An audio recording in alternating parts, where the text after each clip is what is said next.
They told me family was supposed to be a sanctuary. Theirs was a minefield. My grandmother, Rose, had always been the quiet center of our chaos, soft-spoken, sharp-eyed, and stubbornly fair. When she passed, her estate was meant to be a small, careful consolation for the nieces and nephews who had been there through the years. A cottage by the river, some savings tucked away, and a modest trust to be distributed evenly. I was the one who sat with her in her final months, read her letters aloud when her voice faltered, and held her hand while she decided how she wanted to be remembered. I did not imagine that the person who would betray her trust would be the one whose childhood I had shared. My cousin Ava, the girl who had been at my sleepovers, who knew the curves of the family secrets and the soft spots in our elders' hearts. She stole it all.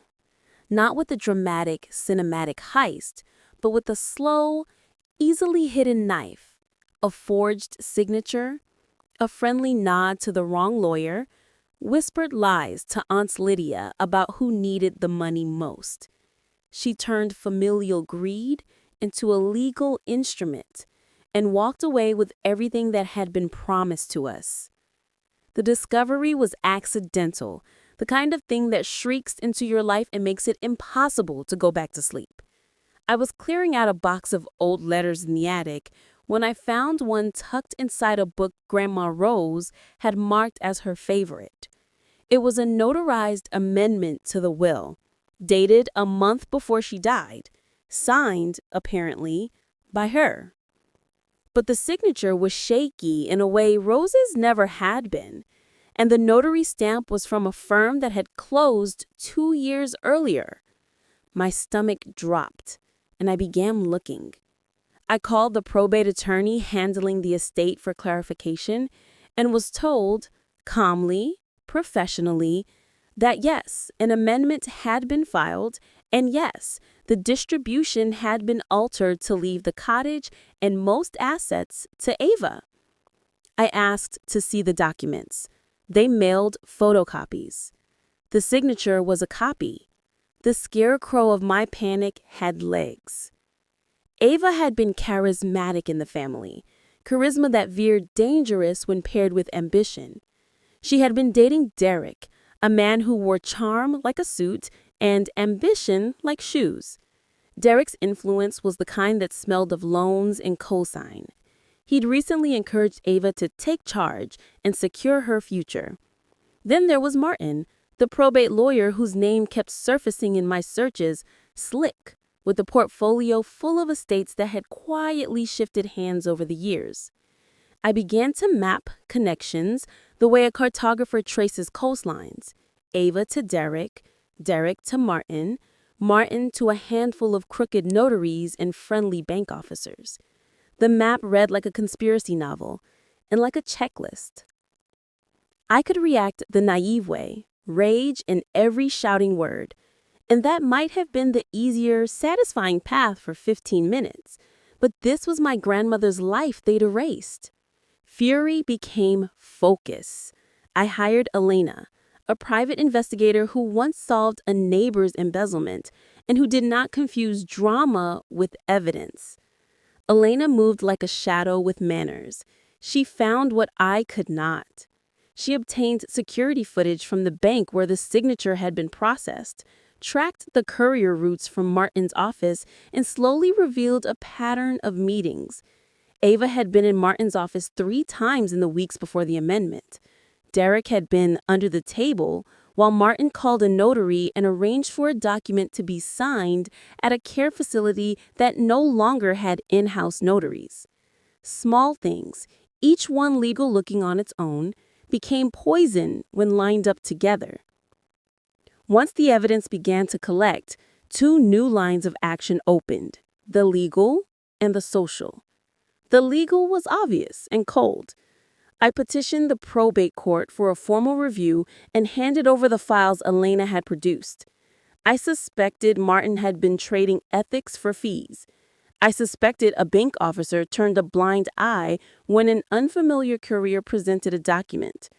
The judge assigned an independent examiner. Depositions started, and my inbox filled with formal language and the names of courts that had to be forced to pay attention. Ava denied everything at first, in a voice that clung to an unearned innocence. She claimed Grandma Rose had changed her mind, that she had always been caring for her, and that she had earned the cottage. Derek said he had only been helping. Martin insisted on the sanctity of the documents. But the footage Elena found showed Ava arriving with printed papers and leaving with smiles, and the notary's handwriting did not match the records. The legal case creaked into being like a machine warming up for a long haul. The social side was less predictable and in many ways more devastating for Ava. Families, like businesses, have reputations. Those reputations are currency. I began to tell a version of the truth, measured, factual, not a scream but a clear light. First to Aunt Lydia, who had always been a guardrail for our household, then to cousins I grew up with, to Grandma's bridge club, to anyone who would listen without the spectacle of violence. People came with their own histories with Ava, an old slight here, a forgotten promise there, and these small grievances layered onto the hard evidence. I watched Ava's carefully cultivated aura of responsibility crack as murmurs spread that she had manipulated the dying, that she had connived with a lawyer to carve up a legacy. People looked at her the way they look at someone whose new clothes never quite fit, suspiciously, then pityingly, then with distance. But if you think I built a revenge story around public humiliation alone, you don't know Ava. She is a strategist, and she retaliated with something meaner than gossip. She froze the cottage's access. While the estate was under review, she locked doors, changed codes, and convinced the sympathetic bank officer to restrict my access to the funds that would have paid for the house's maintenance. She painted the walls with the smell of triumph and sent me a single text: "Enjoy your moral high ground." It was intended to be the last laugh. I felt cornered in a way physical threats never manage. How do you retaliate when your grandmother's last sanctuary is being held hostage by your own blood? I called Elena and asked her to find a legal path to physical access. She found two. One small and ugly, break the lock and take the risk of criminal charges, and one clean and slingshot sharp. She located the retired notary who had resigned the year before and who, disillusioned by Martin's methods, had kept a copy of the original stamp and some correspondence. The notary's testimony undermined the forged document.